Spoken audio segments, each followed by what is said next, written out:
Good morning children, welcome to Praveen tutorial.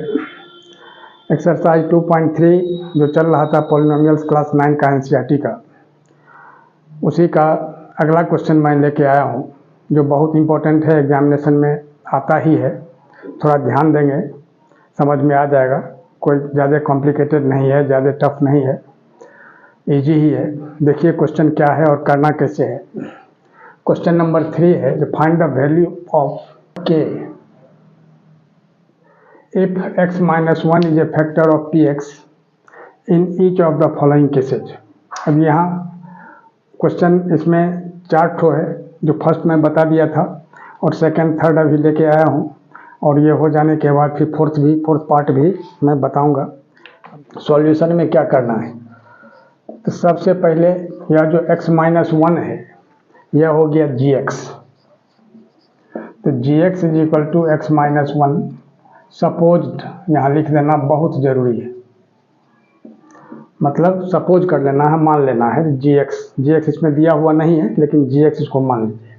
फिर इसके बाद लिखना है for 0 gx is equal to 0, तो gx की जगह क्या लिख देना होगा नीचे, x minus 1 is equal to 0, तो x इज इक्वल टू क्या होगा, माइनस 1 इधर आके प्लस 1 हो जाएगा। अब यह जो px दिया हुआ है, इसी px में x का वैल्यू पुट करना है, तो px इज इक्वल टू कितना, 2x square plus kx plus √2। अब ध्यान दीजिए थोड़ा सा, तो 2 इंटू एक्स स्क्वायर, एक्स की जगह क्या लिखना होगा, 1 का पावर 2, अब प्लस k इंटू एक्स की जगह फिर लिखना होगा 1, अब प्लस √2, और यहाँ भी x की जगह 1 लिख देना है, ठीक है। अब 2, अब 1 का स्क्वायर क्या होता है 1, तो 2 इंटू 1 क्या हो जाएगा 2, तो 2 प्लस k इंटू 1 k, अब प्लस √2, तो 2 प्लस k प्लस √2, और इज इक्वल टू 0 लिखना नहीं भूलिएगा क्योंकि बहुत ज़रूरी है, क्योंकि 1 जब बैठाते हैं तो इसका रिमाइंडर जो है सो 0 हो जाएगा, है ना।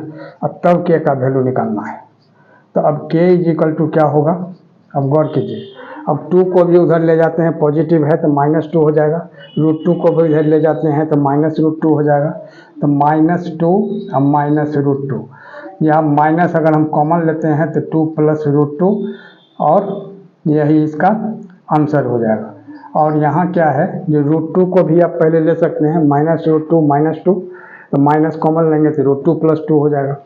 अब देखिए यह तो सेकंड का हो गया। अब देखिए थर्ड का,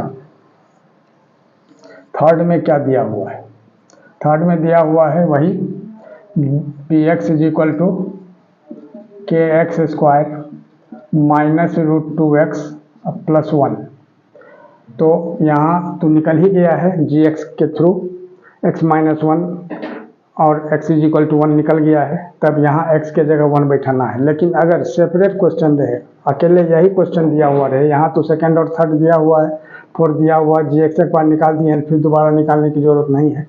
लेकिन एग्जामिनेशन में अगर आता है आपका यही क्वेश्चन, तो उसमें भी आपको ये gx निकाल के शो कर देना होगा। अब देखिए, तो यहाँ x की जगह क्या बैठाया जाएगा 1, क्योंकि x का वैल्यू यहाँ 1 आया है, तो यहाँ क्या हो जाएगा k, x स्क्वायर की जगह 1 का स्क्वायर, अब -√2 इंटू 1 अब प्लस 1 इज इक्वल टू 0। अब दिस इम्प्लाइज k, अब 1 का स्क्वायर क्या होगा 1, अब -√2 अब प्लस 1 इज इक्वल टू 0, तो k इज इक्वल टू कितना हो गया। अब गौर कीजिए, -√2 को उधर ले जाते हैं तो +√2, प्लस 1 को इधर ले जाएंगे तो -1, यानी k इज इक्वल टू क्या हो गया, √2 - 1, और यही इसका आंसर हो जाएगा। अब देखिए अगला क्वेश्चन, वही क्वेश्चन नंबर 3 का फोर्थ पार्ट है, वही है find the value of k if x minus 1 is a factor of px in each of the following cases. तब ये फोर्थ है, px is equal to kx square minus 3x plus k। तब solution में क्या करना है, उसी तरह से जो gx is equal to x minus 1, इसको सपोज कर लेना है, यानी लिख देना होगा सपोज्ड, तो फॉर 0 यहाँ gx इज इक्वल टू 0, अब gx के नीचे क्या लिखना होगा, x minus 1 is equal to 0, तो x इजिकल टू -1 इधर आके क्या होगा +1। ठीक है, अब लेना होगा px, तो px इजिकल टू क्या होगा, गौर कीजिए, kx square -3x plus k, तो अब x की जगह 1 है तो यहाँ 1 बैठाना है, तो p1 इजिकल टू k और यहाँ 1 स्क्वायर -3 इंटू 1। ठीक है, अब प्लस k इजिकल टू 0, क्योंकि x का वैल्यू जब बैठा देंगे तो यहाँ इजिकल टू 0 लिखना एकदम मस्ट है। तो यहाँ हो जाएगा k और 1 का स्क्वायर 1 हो जाएगा -3 अब प्लस k इजिकल टू 0। अब यहाँ k 1 जा k हो गया, अब प्लस k एक साथ ले लेते हैं, -3 इजिकल टू 0, तो 2k इजिकल टू -3 इधर आके क्या होगा +3, देयरफॉर k इजिकल टू क्या होगा 3/2 और यही इसका आंसर हो जाएगा। अब देखिए एक अगला क्वेश्चन है, यह तो 4th का हो गया। क्वेश्चन नंबर 4 में है फैक्टराइज, जो कि बहुत इंपॉर्टेंट चीज़ है, सो थोड़ा ध्यान से देखिए। जो फैक्टराइज के लिए बहुत स्टूडेंट कंफ्यूज करते रहते हैं, और वही चीज़ आज मैं कंफ्यूजन दूर कर रहा हूँ। अब थोड़ा सा ध्यान दीजिए। क्वेश्चन है जो 12x स्क्वायर -7x अब +1। अब देखिए थोड़ा ध्यान देखें। अब इसमें क्या करना है, जिसका एक प्रोसेस है splitting the middle term factorization process, माने मिडिल टर्म को स्प्लिट कर देना है यानी तोड़ देना है। तो कैसे तोड़ा जाता है, तो 12 और 1 जो है इसको पहले मल्टीप्लाई करना होगा। क्या करना होगा, 12 और 1 को मल्टीप्लाई। तो 12 और 1 को जब हम मल्टीप्लाई करते हैं तो कितना होता है 12, और 12 का फिर फैक्टराइज कर देना है। 2 6 जा 12, 2 3 जा 6, 3 1 जा 3। ये काम जो है सो रफ में होना चाहिए, मतलब साइड में। अब ये 2 2 और 3 जो हुआ, 2 और 2 को एक साथ लेते हैं तो 2 2 जा 4 होगा, और 3 को अलग लेते हैं तो 4 3 जा 12, मल्टीप्लाई करके 12 आना चाहिए, और लास्ट में प्लस का साइन है तो ऐड करके 7 आना चाहिए। बहुत जरूरी है, इसी में कंफ्यूजन हो जाता है कहाँ प्लस करना है कहाँ माइनस करना है। तो लास्ट में जब प्लस रहेगा तो ऐड करके लाना है, माइनस रहेगा सब्ट्रैक्ट करके लाना है।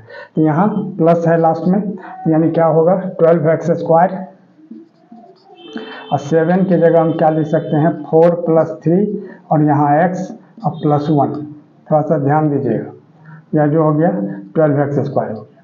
तब यहाँ 12x स्क्वायर, और इसके बाद क्या करना है कि -4 को x से मल्टीप्लाई करेंगे तो -4x, और माइनस को जब प्लस से मल्टीप्लाई कर देंगे तो माइनस, और 3 को x से करेंगे 3x। और एक चीज़ और ध्यान रखना है कि माइनस के बाद जब ब्रैकेट ओपन होता है, खुलता है, या ब्रैकेट आप हटाते हैं तो ब्रैकेट के अंदर का साइन जो है वो चेंज हो जाता है। प्लस रहेगा तो माइनस, माइनस रहेगा प्लस। तो +1 यहाँ लास्ट में लिखा हुआ है, लिख देना है। अब इस दोनों में देखिए 12x स्क्वायर और -4x में 4 कॉमन है, क्योंकि 4 1 जा 4 और 4 3 जा 12, तो 4 कॉमन ले लिए। x स्क्वायर में x कॉमन है, इसमें भी x कॉमन है, यहाँ हो जाएगा कितना 4 3 जा 12, और एक ठो x बच जाएगा क्योंकि x स्क्वायर था, एक ठो x ले लिए हैं, ये 3x बचा। अब माइनस यहाँ क्या हो जाएगा 1, अब फिर माइनस, अब 3x + 1 है तो यहाँ कुछ नहीं कॉमन है, तो 3 को 3 × 1, 1 को 1 × 1 लिख सकते हैं। तो यहाँ 1 कॉमन ले लीजिए, और 1 कॉमन लेने के बाद फिर क्या होगा, आगे का साइन चेंज हो जाएगा। माइनस से मल्टीप्लाई करने के बाद भी ब्रैकेट खुलता है तो आगे का साइन चेंज होता है, माइनस कॉमन लेने के बाद भी आगे का साइन चेंज होता है। तो अब यहाँ क्या देख रहे हैं 3x - 1 यहाँ भी है, यहाँ भी है, 3x - 1 कॉमन आ जाएगा, इधर बच जाएगा कितना 4x, इधर बच जाएगा -1, यहाँ लिख देना होगा 4x - 1, और यही इसका आंसर हो जाएगा। और इसी तरह इम्पोर्टेंट क्वेश्चन का सीरीज हमारे बीच चलता रहे, इसके लिए आप लोग लाइक शेयर और सब्सक्राइब जरूर करें। धन्यवाद।